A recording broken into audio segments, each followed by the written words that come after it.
जान बचाने के लिए वह मरने का नाटक करने लगा, पर खिलौना सिपाही ने उस पर बंदूक तान दी। बचने के लिए आदमी ने सिपाही को दबोच लिया और लिफ्ट के दरवाजे से उसका सिर कुचलने की कोशिश की, पर वह सिपाही काफी ताकतवर निकला। उसने दरवाजों को कसकर रोके रखा। गनीमत थी कि वक्त बीतने के साथ वह खिलौना सिपाही अब और टिक नहीं पाया।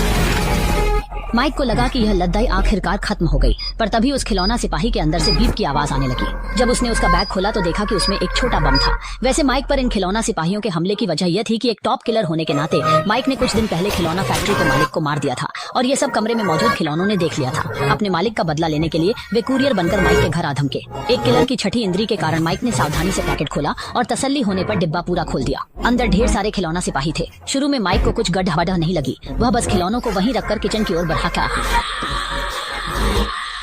गया। वह ड्रिंक पीने लगा। उसे आने वाली मुसीबत का अंदाजा नहीं था। अगले ही पल किचन में एक जोरदार धमाका हुआ और उसके तुरंत बाद सारे खिलौना सिपाही जमीन पर आ गिरे।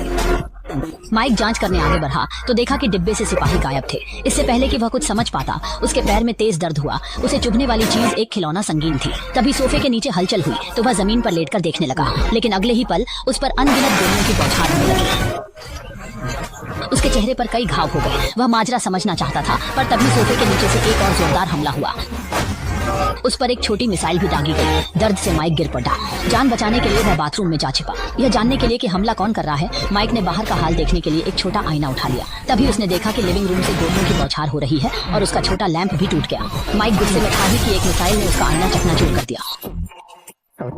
वह हाथ पर हाथ धरे नहीं बैठना चाहता था। उसने पिस्तौल निकाली, पर उनकी ताकत ज्यादा थी। फिर उसने अलमारी से सब मशीन गन निकालकर सोफे पर गोलियां बरसा दी। सोफा पलटा तो देखा खिलौना सैनिकों का बुरा हाल था, लेकिन वे डरे नहीं और जवाबी हमला करने लगे। कातिल ने उन्हें पैरों से कुचला और पिस्तौल से मार गिराया। हारते देख खिलौना सैनिकों ने लड़ाकू हेलीकॉप्टर भेज दिया। इससे पहले कि वह कुछ करता, हेलीकॉप्टर ने गोलीबारी शुरू कर दी। पीछे की दीवार में बड़ा छेद हो गया। हेलीकॉप्टर पर मौजूद सैनिकों ने भारी मशीन गन तान ली। कातिल को बाथरूम में भागना पड़ा। उसे समझ नहीं आ रहा था कि कुछ खिलौनों ने उसे, एक टॉप कातिल को, इतना घायल कैसे कर दिया, लेकिन खिलौना सैनिकों ने उसे संभलने का मौका नहीं दिया। दरवाजा तोड़कर वे अंदर आ गए। कातिल ने तौलिया खींचा, हेलीकॉप्टर को लपेटा, जमीन पर पटक कर कुचला और फिर सीधे टॉयलेट में फेंक दिया। बात यहीं खत्म नहीं हुई। उसने चालू हेयर ड्रायर भी टॉयलेट में फेंक दिया। ये सब करके वह सांस लेने ही वाला था कि दरवाजे से एक पर्ची आई। वह सरेंडर करने का पत्र था। खिलौनों के सामने हार मानना, यह तो बहुत शर्म की बात थी। किसे पता था कि बाहर सैनिकों ने तोप लगा रखी है। तोप की आवाज के साथ टॉयलेट का दरवाजा टूटने ही वाला था। वह खिड़की पर चढ़ गया। इससे पहले कि वह कुछ सोच पाता, एक और हेलीकॉप्टर ने हमला कर दिया। गनीमत रही कि दर्द सहते हुए उसने उसे मार गिराया। फिर वह खिलौना सैनिकों के पीछे गया। पहले रबर डक से उनका ध्यान भटकाया,